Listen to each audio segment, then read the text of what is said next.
What is up, Hello. you guys? We are on a long drive. We are headed up for opening fishing. Woo woo! Minnesota opener this weekend. Just stopped to grab some snacks.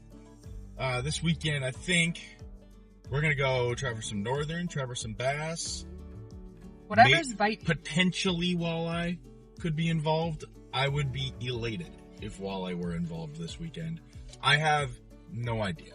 Ultimately, we're going to have a blast, and it's going to be fun. But with such a long car ride, I figured we've got all these cards that I've been meaning to go through and answer very literally and just like show you the card. Kayla, how many cards do we have? I don't know, like 20. 20? Oh my gosh. You guys have some really good questions, by the way. I've previewed them. Score. Yellow card. Yellow car. So Kayla is going to read off our questions. I'm going to answer them, and Kayla might have an opinion on some of them. I will have an opinion. I think she will have an opinion, and she'll probably be right, and I'm probably wrong, and I'm sorry, and she's better than me. Anyway, You heard it here first. You heard it here first. Anyway, let's get started. All right, question number 1. Does temperature or weather affect fishing, and how? Okay. That's a really good question. That's a great question. The answer is absolutely, without a doubt, yes. Temperature impacts fishing. It's kind of a broad question. A lot of you guys ask really good broad questions because fishing is detailed and a lot of situations in fishing that can be impacted, not just by weather, but some of the other broad things we talked about. Anyway. There's also stuff with pressure changes. So anytime, like, I don't know, you want to explain that, but... Shout out to my 6th grade class that we just talked about barometric pressure today. There This you is go. exactly what I was talking about. Yep. Oftentimes, when we have a cold front, and then a big warm front is coming in, the pressure is changing. Usually that means storms are coming. For whatever reason, fish get crazy excited. And they move. They like to move, as I move lanes, and not get into a car accident. Anyway, fish get a little excited when the pressure changes, specifically when a warm front is coming in. Not quite as much with a cold front. I couldn't tell you why. But I know that that's a thing. Some fish like it when it rains. Others won't even try to bite. Some like it right after it rains. Some like it right before it rains. The only way you're going to really find out is by you got to stop wishing and you got to get fish. All right, this unknown student says, when does camp start / when can I go fishing with you? Oh, heck yeah. Fishing camp registration is closed. You heard it. No one else can sign up. Shout out to the 24 of you who signed up for fishing camp. I'm super excited. Hey, next year, maybe even in the fall, maybe even in the winter, we're going to have more fishing camps. I'm not going to open just one. I'm going to make it my summer job. I'm going to try to open like anywhere from 4 to 6, hopefully. That'd be a really good goal. All right, question number 3. What fish do you fish for? What fish do I fish for? Solid question. Yeah, there's a ton of fish in Minnesota that I haven't even... Idiot.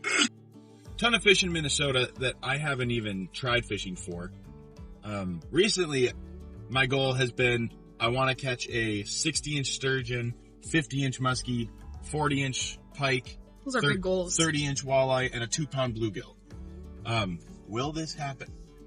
At some point in my lifetime, yes. But those are probably the main... Well, I guess I also go for bass. Bass, walleye, northern, sunnies and crappies, and... What am I missing? Muskie. But I haven't actually tried muskie. Would be cool. I just got my first muskie combo, so... Yeah, and it's fun to try for different species, but it's also fun to just throw something and see what you're going to catch. Sometimes you might catch a carp, and that's random, but there you go. This is true. Fishing is fun. All right, this student was feeling ambitious and wrote 3 questions on 1 note card. Very good. Question number 1 from this student. How do you find the best spot to fish on a lake? Yeah, that's a great question. Completely depends on what you're going for, and completely depends on the lake. Maybe, let's say you want to go for bass. A lot of you, I know, are big bass fishers. They're fun to catch. Yeah. I'm looking for structure on a lake. That could be logs. Submerged logs, like under the water that you can't see, or also logs that are sticking out of the water, especially earlier in the summer and later in the fall. In the middle of summer, I'm probably looking for deeper weeds for bigger bass. Definitely not like they definitely can be shallow, but in my experience, later in the summer, fish go a little bit deeper to find something with structure underneath, like that you can't see. It's usually pretty deep underwater. All right, what is the biggest fish you've caught, and where did you catch it? This is that same card, by the way. Same card. Great same question. Student. Great question. Biggest fish I've ever caught. I've got two that are tied. One, I caught a 32-inch, 10-pound northern at my cabin, which is where we're headed right now, that very lake. So we might see another lunker. That would be sweet. That was a northern. What did we name him? Oh, we named him Pete. Pete the Pike. Peter the Pike. Tied with that, not quite as long, but twice as heavy. I caught a 20-pound channel catfish last fall. That was in Stillwater, right in a spillway, right off the St. Croix River. That was pretty sweet. Super fun. How about you? One of the biggest fish I've caught was last summer up in Voyageurs National Park. I caught, what was it, a 20-inch walleye, which is pretty good. I thought it was like 22. Round up. We're gonna round up. It was a 22-inch walleye, which is pretty nice. And that was super fun to catch, because I haven't really caught a ton of big walleye or a ton of walleye in my life, so that was a really good catch. Nice. All right, the last question from the student is, what is the best/funniest moment you've had while fishing? This also happened up at Voyageurs last summer. We brought some of our friends up, and we were fishing for northern. It was kind of a rainy, gross day, and Josh had just caught a really nice northern. What was yours, like a 30? It was a 30-inch. 30-inch northern. About a 7-pounder. Yeah, so it was really nice. And then all of a sudden, our friend Faith, shout out Faith, who has not fished much in her life at all. She was using just a regular fishing pole with like 10-pound line on it, which is, you don't usually keep big fish when you catch them on that. That usually snaps line. Yeah, like I had 50-pound line on it. Yeah. So she all of a sudden is like, oh, I think I'm snagged on the bottom or something. And I looked at her pole and it started going doot, doot, doot, doot. And I told her, I said, Faith, that's a fish. You gotta reel that thing in. She ended up catching a 36-inch northern. It was probably like 15 or 20 It was pounds. Massive. And we were all just freaking out, screaming. It was really hard to get in the net. Like, we passed it to Josh, we passed the net to Micah, we passed it back to Josh. It was just a whole fiasco. But we got it in the boat, and it was amazing. Do you have any other good stories? I feel like, honestly, some of the best fishing stories I have are just like, I got to go fishing with some of my best friends, beautiful sunset, quiet little lake, catch some fun fish, maybe like a big old sunny, and you're just having a good time, having a fish fry maybe. Yeah. Yeah, I don't know. The best, I've got so many memories fishing. It's the best ones are with the people that you love. Aww. Aww. All right, next question. How do you take a fish off the lure? Yeah, great question. Awesome. She wouldn't know much about it. Usually this is me. Hey, no. I take my fish off. That's brutal. Usually. Usually. Carefully. I mean, when you go fishing, you gotta be prepared. I bring a pliers everywhere I go. If I leave without my pliers, I hesitate to go fishing. Because if you don't have a pliers, you could kill the fish that you catch. And that's not fun. That's not what good anglers do. And if you don't know what an angler is, that means you're a person that goes fishing. A fisher person. Usually, if you got a pliers, you can pop them right out. You gotta learn how to hold the fish under the gills without cutting yourself. Or find a way to hold it that doesn't hurt the fish, and you're not gonna drop it. Because then you're gonna hurt the fish. You might cut yourself on the fins or on the gills or something. Obviously, I don't have a fish in my hands right now, so I can't show you how to hold the gills. We'll take a video later. Yeah, maybe we'll take a video when we catch a nice one. Mm-hmm. All right, what is your favorite category or type of fishing reel? Great question. I'm not gonna lie, I'm not that picky. I have a couple really nice pieces of fishing gear that are expensive. But ultimately, most of my stuff is pretty affordable because that's why fishing is such a great sport, is that it's affordable. I have an Abu Garcia bait caster. It's a Black Max. That one's I've got a lot of big fish on that one. I have a combo from St. Croix. It's the Triumph series. It's collapsible. I know some people don't like collapsible, but I mean, It's convenient. It's super convenient. I can keep it in the back of my car, and I don't have to worry about fitting it in here. Sometimes you get a rod like this that's too long and you can't even fit it in your car or truck. So, I don't know. I like the collapsible stuff. Yeah, what about you? You got a favorite? Some other good ones, like I grew up fishing with like an Ugly Stick brand, classic Ugly Stick, or a Shakespeare. Those are kind of the two that, I don't know, you can get them at Walmart for pretty cheap. $3.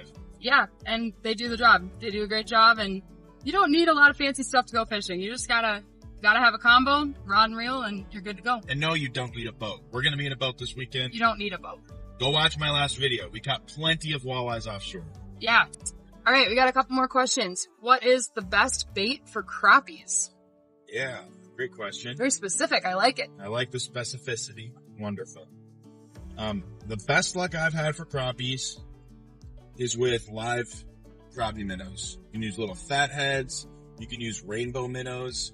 I'm a bobber fan. I know it's not the most exciting way of fishing, but I like being able to place my bait right where I want it, especially for finicky fish, and just leave it right over their head and wait. Just like a tip up for ice fishing. I mean, you can use small swim baits. You can use small spinner rigs. There's plenty of really good tried and true stuff. I'm a live bait guy though, so. All right. These last two questions are really sweet, and so we might take a bit of time on these, but this one says, what got you started with fishing? Yeah, awesome. My place we're going right now, my cabin. This place has been in my family for, gosh, almost 70 years. It's awesome. So, I mean, I've been coming up here my whole life. It's very private lake. It's about 10 to 11 feet deep at the max. It's just full of northern and a couple perch. That's about it. Started fishing with the Zebco when I was about 4 years old. What's a Zebco? That's like that push button reels. Ain't nothing wrong with a push button reel. Oh, they rock. Ain't nothing wrong with that. So I mean, it's something I grew up doing, and it always reminded me of my cabin and just a place that I could go relax and feel really at home. But now it's turned into, I mean, it's like, we live in a world that's like so constantly moving that, like, I mean, thankfully we just moved out of our apartment, which is really great. But when we opened our apartment door, you could hear Highway 35 right outside of our apartment. It's constantly loud, so many people. And I think something that's really important to me is just finding space to reflect on, slow down, life, and just go slow, take a deep breath, detox from technology for a while as we make a YouTube video. Ain't nothing wrong with that. Yeah. And just have a good time. Enjoy life a little bit. That is all the questions that I had in my mailboxes. If I missed yours, I am deeply apologetic. Please write another one. Write another one. And I'll answer it this summer at some point. Yeah. But I hope that satisfied. If you have any other questions, we've got about 19 days left of school. Drop them in my mailbox, drop a comment or something. And hey, I know I'm not going to be at Hastings next year, but you guys have full right to still ask me questions. Yeah. So that I can make videos of them. Yeah. Don't unsubscribe just because I'm leaving. This is still for you guys. The whole channel's for you guys. Fishing camp is for you guys. And if you didn't get signed up this summer, I hope to see you next summer or this fall or something. It's going to be fun. See you later. Quit wishing. Get fishing. Boom.